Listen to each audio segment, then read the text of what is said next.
Nature juridique et forme de l'engagement à l'essai.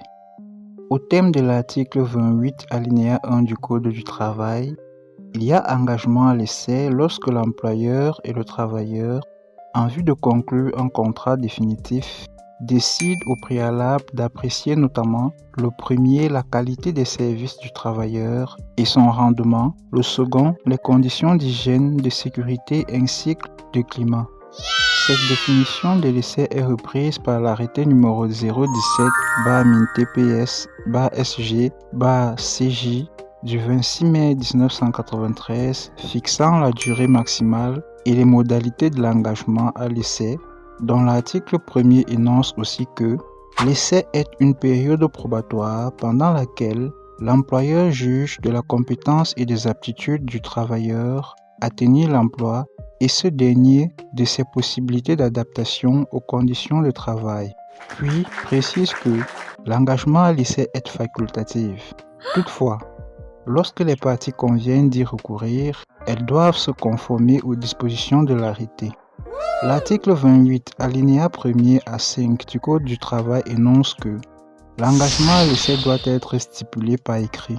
Il ne peut être conclu pour une durée supérieure au délai nécessaire pour mettre à l'épreuve le personnel engagé compte tenu des techniques et usages de la profession.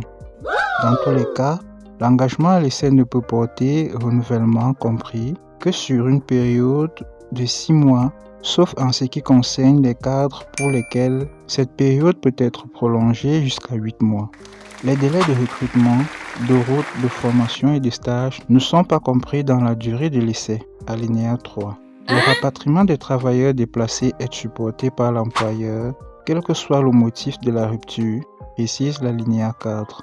La prolongation des services au-delà de l'expiration d'un contrat d'engagement à l'essai, sans intervention d'un nouveau contrat, vaut engagement définitif, prenant effet à compter du début de l'essai, précise l'alinéa 5. Si l'engagement à l'essai fait l'objet d'un acte distinct du contrat de travail, il doit comporter l'indication de la catégorie et de l'échelon attribué aux travailleurs, précise l'article 4b.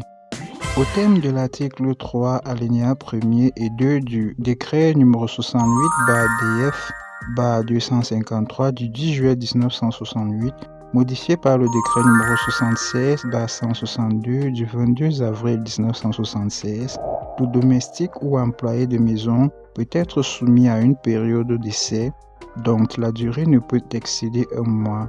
Cette période d'essai peut être renouvelée une seule fois dans les conditions fixées par la réglementation en vigueur.